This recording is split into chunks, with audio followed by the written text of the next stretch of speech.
सुजी काकरा पिठा को नरम सुस्वादु एवं सठिक आकार में प्रस्तुत करने पाई किछि जरूरी टिप्स। माप एवं मिश्रण प्रोपोर्शंस।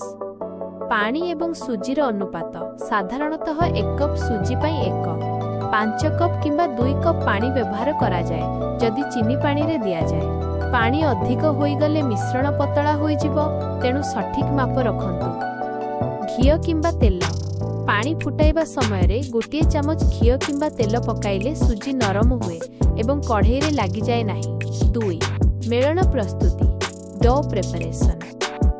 धीरे धीरे सुजी पकांतु। फुटंता पानी रे सुजी पकाइबा समय रे गोटे हाथ रे सुजी पकांतु एवं अन्य हाथ रे काठ चामच रे क्रमागत भाव रे घांटु थांतु जेपरि गंठी लम्प्स न पड़े। प्रोसेसिंग मिश्रणटी सुखिला होई गोटे स्थान को आसीगला परे निया बंद करी घोड़ाई रखंतु। एहा टिके ठंडा हैला परे हाथ रे अल्प तेल लगाई भल भाव रे चकटी चिक्षण प्रस्तुत करंतु। 3 पूर प्रस्तुति स्टफिंग।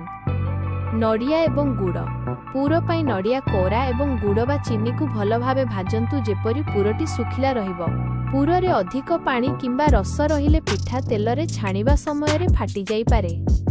स्वाद बढ़ाइबा पाई अल्प अलैच गुंड एवं गोलमर्च गुंड मिसांतु। 4 गढ़िबा समय रे सतर्कता हाथ रे तेल लगांतु।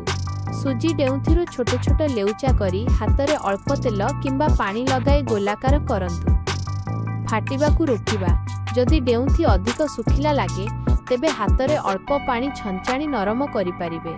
पूर भर्ती कला परे मुह को भल भावे बंद करंतु जेपरि भितरु पूर बाहरिबो नाही। 5 छाणिबा प्रक्रिया फ्राइंग।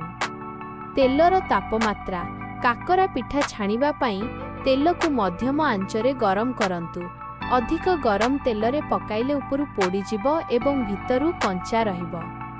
धीर आंच मध्यमरु मंथर आंचरे पिठागुड़ी को पुना रंग गोल्डन ब्राउन हेबा पर्यंत छाणंतु। एहा द्वारा पिठा मध्य बहुत क्रिस्पी एवं भितरु नरम हेबो।